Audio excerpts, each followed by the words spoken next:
Mais voilà. Il y a aussi le côté quand je dois transmettre, par exemple, ce que j'ai fait, et que je dois transmettre les dossiers à mon collègue qui arrive le matin. Par exemple, si je suis de garde de nuit ou à 19h, 18h30, en fonction de l'heure où ça se termine, je vais transmettre le dossier du patient qui n'est pas sorti. Il y a aussi ce côté, la transmission est aussi assez impressionnante parce que il faut vraiment penser à tout dire, à ne pas oublier des informations parce que ton collègue qui va venir, qui va prendre le dossier, donc qui va récupérer le patient que tu as vu toute la journée, bah, si tu oublies de lui dire quelque chose, bah, au fait, ça peut retarder la prise en charge ou la suite de la prise en charge du patient, où ton collègue va refaire des choses que tu as déjà fait et ça fait aussi perdre du temps. Donc ça, c'est aussi, et moi, c'est quelque chose qui aussi m'a un peu, me stresse, continue un petit peu à me stresser parce qu'il faut vraiment tout le temps alors que tu as plusieurs patients en tête, il faut vraiment être sûr, malgré que tu as noté sur un bout de papier, être sûr que tu passes l'information pour pas qu'il oublie, pour pas que tu oublies toi de lui dire et pour pas que surtout ton collègue se retrouve peut-être en difficulté parce qu'il ne sait plus trop si tu avais fait ça ou si machin. Donc ça, c'est aussi quelque chose qui est assez important. Donc voilà, pour mes premiers pas, c'est un petit peu ça. Euh, quelque chose aussi, bon, un petit peu anecdotique, c'est que moi, par exemple, je suis sincèrement pas quelqu'un qui est du matin. Je suis vraiment pas du matin. Et quelque chose qui un petit peu me dit, waouh, j'ai vraiment choisi cette spécialité, c'est que moi, de base, qui suis pas du matin, en tant qu'urgentiste, on commence très tôt. C'est-à-dire, par exemple, moi, dans mon service, je commence à 8h30. C'est pas qu'à 8h30, j'arrive à l'hôpital. C'est qu'à 8h30, je suis en tenue et je suis devant mon poste. Donc, grosso modo, je dois arriver à 8h15, voire 8h10, en fonction de, vous savez, en ce moment, c'est l'hiver, quoi. Il y a le manteau à retirer, l'écharpe, le machin, gna gna gna. Bref, porter son pyjama, bon bref, tout ça, ça prend du temps. Donc en gros, arriver à 8h10. Donc qui dit arriver à 8h10 à l'hôpital, il y a quand même le temps de transport, dit que je me lève très tôt. Donc pour moi qui ne suis pas du matin, je vous jure, me lever à 6h du matin, depuis que j'ai commencé mon internat, bizarrement, je me lève comme une fleur. Mais vraiment, vraiment comme une fleur. Alors que avant, si je commence pas à 9h, si je me lève pas à 9h, alors là, vraiment, c'est la fin du monde pour moi. Je me traîne. Là, à 6h du matin, hop, je suis comme une fleur. Je prends ma douche, tac, tac, tac, et j'arrive à l'heure. Donc, c'est aussi pour moi un signe comme quoi, non seulement je suis contente de m'être reconvertie, mais en plus, la spécialité que je fais me plaît parce que j'arrive à me lever sans problème le matin alors qu'il fait nuit le matin. Je vous avais fait une petite dans une des vidéos, je vous disais putain, il fait jour, c'est trop bien, quand il fait nuit, c'est horrible. Mais malgré qu'il fasse nuit, quand je me lève le matin, ben, au fait, ça va quand même. Donc bon, ok, j'ai un petit, je me fais je me prends un petit jus d'orange, etc. J'essaye de me coucher très tôt. Mais n'empêche, voilà, je suis quand même beaucoup plus en forme quand je me lève le matin, ce qui me fait dire, voilà, niveau reconversion, j'ai pris la bonne décision. Donc voilà, pour mes premiers pas, c'est un petit peu ça. Ensuite, quelque chose aussi dans mes premiers pas en tant qu'interne, c'est j'ai aussi la chance, j'ai des co-internes qui sont très sympas. Enfin, en tout cas, là, au bout d'un mois, je m'entends très bien. J'ai un co-interne qui est aussi urgentiste comme moi. C'est la fête, on rigole pas mal. Il est trop drôle, je l'adore. Je lui fais un petit coucou d'ailleurs, s'il tombe sur la vidéo, je l'adore. Mais sinon, tous mes co-internes, même s'ils ne sont pas dans la même spécialité que moi, ils sont internes de médecine générale. Ils sont géniaux, on rigole très bien, on est même déjà allé boire un verre. Donc, mes premiers pas en tant qu'interne, pour résumer, pour mon premier poids, je dirais des premiers pas plutôt réussis. Ça va plutôt bien. Mes cours internes, ça se passe bien. La spécialité aux urgences, qui est quand même la base de ma spécialité, c'est le kiff. J'adore. C'est dur, c'est très dur, c'est vraiment, mais je ne regrette pas. Donc voilà. Donc voilà un peu pour résumer pourquoi j'ai choisi la médecine d'urgence, parce que effectivement j'adore voir plein de pathologies différentes. Mais j'adore aussi les gestes. Pourquoi je n'ai pas choisi la médecine générale? Parce que je ne me voyais pas faire du chronique, je ne me voyais pas faire tout ça. Je pense que sincèrement, j'aurais pas été bonne parce que dans cette spécialité parce que j'aurais ressenti une certaine frustration, chose que je n'avais pas envie de ressentir en ayant choisi de me reconvertir. Et aussi, il allait me manquer énormément de gestes que j'avais retrouvés dans d'autres spécialités, notamment en réa, et que je savais que j'allais retrouver aux urgences. Donc voilà pour la raison pour laquelle je n'ai pas choisi la médecine générale. Pourquoi donc j'ai choisi les urgences? Parce que j'ai le côté, je vois plein de pathologies et c'est en aigu. Et aussi, j'ai les gestes que je retrouve en médecine interne ou même un petit peu de la petite chirurgie qu'on retrouve ailleurs, je retrouve aux urgences. Voilà. Et aussi, une dernière raison, pourquoi pas la réa et pourquoi les urgences? Parce que les possibilités d'exercice sont diverses. La régulation, le SMUR, le flux, les maisons de garde, en tout cas, tout ça m'a fait aussi, me dire oui, la médecine d'urgence plus que la réa.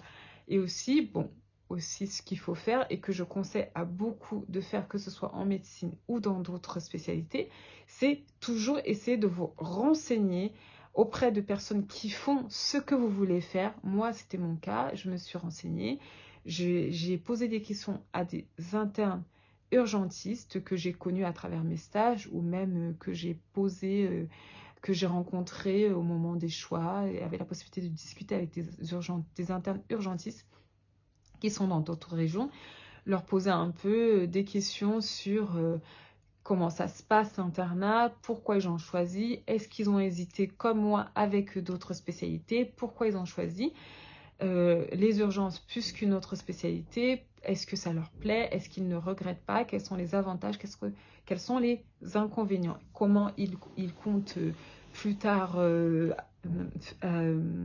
diriger leur exercice, etc. Donc moi j'ai posé ces questions-là, chose que donc je conseille à toute personne qui veut se reconvertir, c'est-à-dire peu importe le domaine, essayez au maximum que vous pouvez de poser la question à des personnes qui exercent le métier pour lequel vous voulez vous convertir.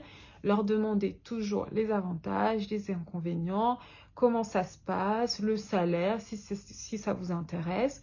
Est-ce qu'il y a une possibilité d'évoluer? Est-ce qu'il y a une possibilité je sais pas moi, de partir à l'étranger, si c'est ce qui vous intéresse, de voyager.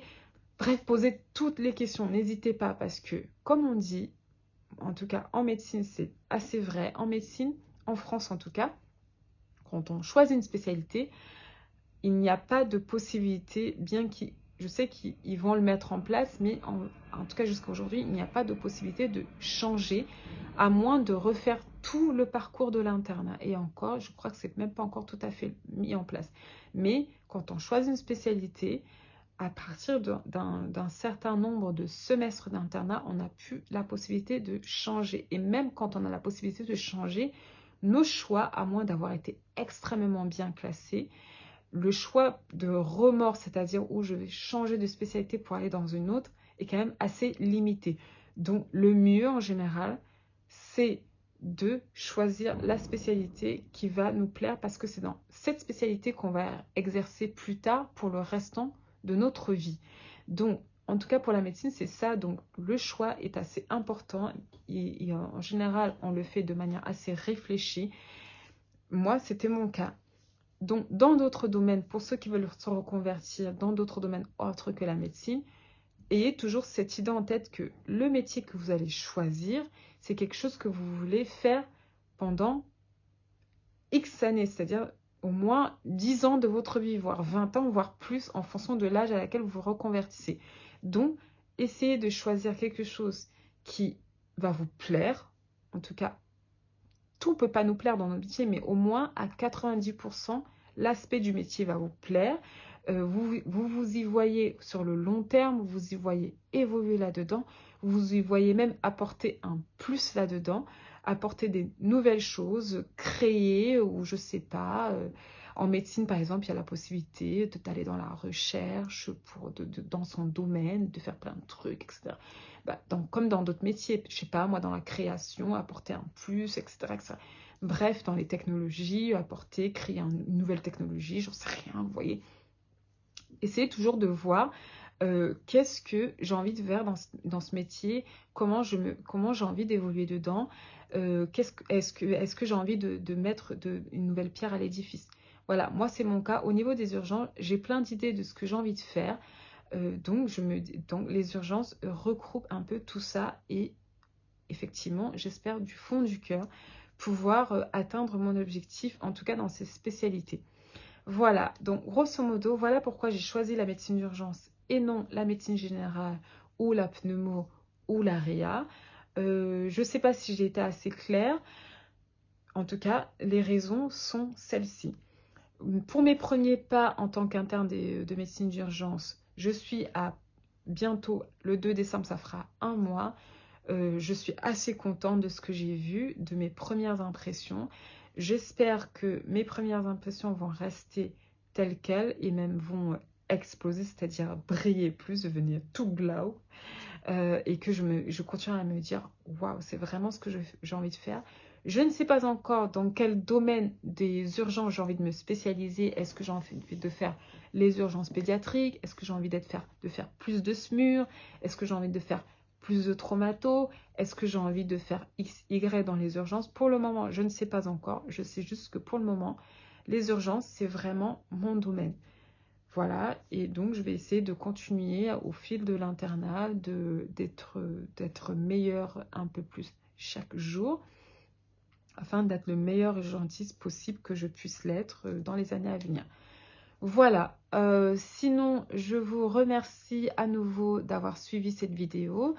Si vous avez des questions, comme d'habitude, n'hésitez pas à les poser dans les coms. Ou pour ceux qui me suivent aussi sur d'autres réseaux, à les poser aussi là-bas, notamment sur TikTok. C'est là où j'avais eu quelques questions. Sur Insta. Sinon, quoi d'autre vous dire? Évidemment, si la vidéo vous a plu, comme toutes les autres, n'hésitez pas à liker, à partager autour de vous. Peu importe les personnes, partagez-les.